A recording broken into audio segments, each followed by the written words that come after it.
Thank you for staying. The integrity of the banking system remains central to the socio-economic development of the nation.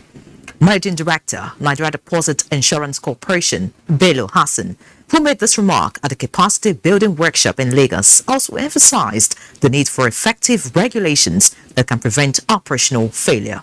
Abolade Salami reports. Liquidation of insured financial institutions has been tied around human failure, banking malpractices, capital inadequacy, lack of transparency, and huge non-performing loans. As part of its oversight functions to guarantee payment of deposits up to the maximum insured amount in the event of failure of licensed deposit institution and ensure that human errors are mitigated, the Nigerian Deposit Insurance Corporation have brought together law enforcement agencies to acquire relevant knowledge and skills in effective investigation and prosecution of banking malpractices that led to failure of banks. Since inception, Ndic has paid depositors, both insured and uninsured, for the deposit money banks more than 109 billion naira, which represented recoveries that the corporation made from risk assets, that's loans and advances that were granted, as well as physical assets of those banks in liquidation that were sold off.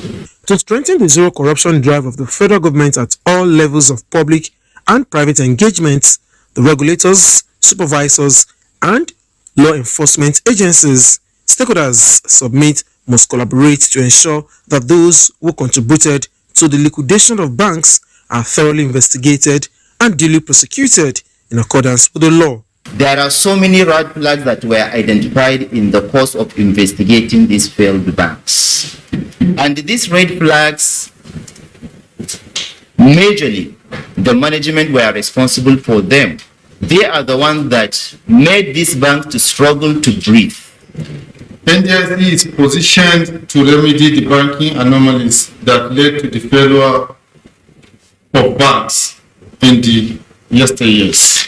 The annual workshop, which is the 11th in the series, management of the Nigerian Deposit Insurance Corporation says is to share ideas with law enforcement agencies on development within the banking landscape that will enhance their skills in the discharge of their responsibilities. In Lagos, Abolade Salami, NTA News.